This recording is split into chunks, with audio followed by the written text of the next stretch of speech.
The primary objectives of the Vat Phou workshop in Laos were to enhance the conservation practice in the region and to create a regional network of mid-career professionals who hadn't yet had an opportunity to really meet each other and to work together.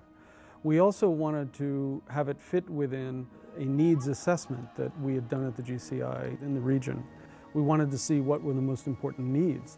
And one of those needs had to do with conservation and management of archaeological sites.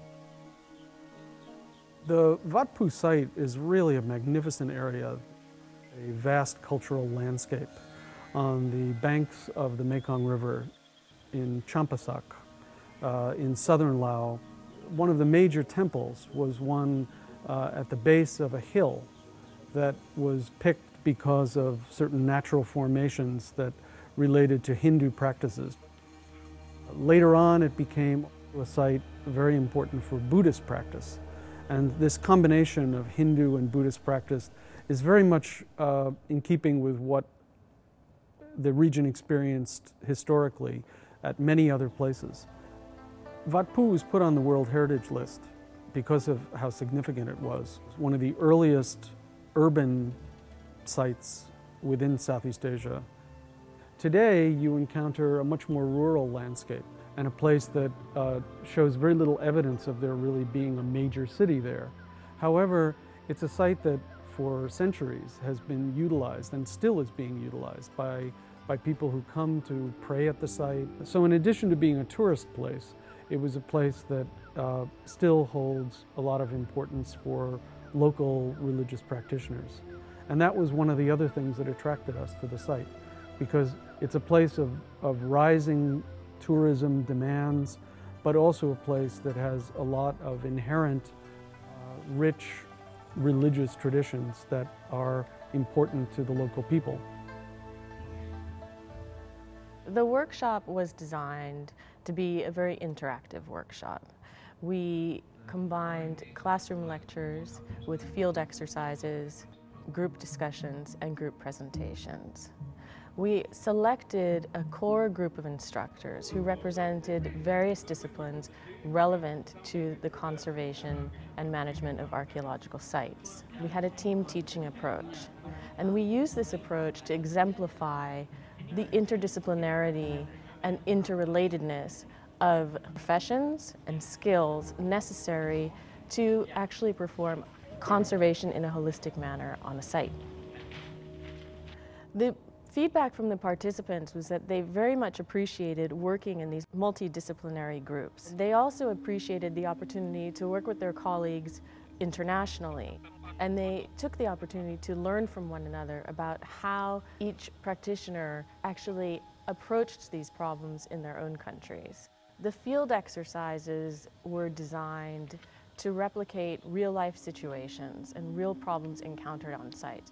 We used the classroom lectures, which were the theory, and applied that theory on site in the field as the practice.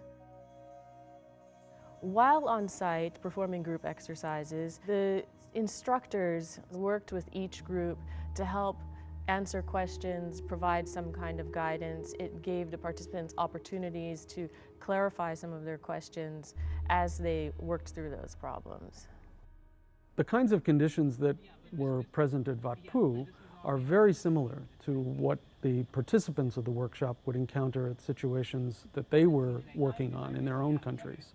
These included tourism pressure, regional development, population increase, the kinds of pressures on the site that they would find important to be addressing at their own sites. We were fortunate in finding at Vat Phou a combination of partners. One of those partners was the Lerici Foundation from Italy. They too had a vision of using education in a very proactive way. We also had the Ministry of Information and Culture from the government of Laos. They too had been working already for a long time at the site. Our third partner was a regional center for education in archaeology and fine arts. This organization is usually known by an acronym called SPAFA. They too had a mandate for education and training and for elevating conservation practice in the region. The exercises, both the classroom and the field, built upon one another. At the end of the workshop, a cumulative exercise was designed to bring together all of the lessons learned throughout the 2 weeks. This final exercise focused on some of the key issues or problems at the site, and the participants in their working groups were asked to present some final recommendations and conclusions to address those issues. The way that the workshop fits within our broader work that we're doing within education at the GCI is to find ways that we can follow practitioners throughout their careers more effectively, figure out ways that we can work long distance with them, figure out how they might be able to help us with new kinds of pedagogical methods so that we can then take that and share it within the conservation community at large.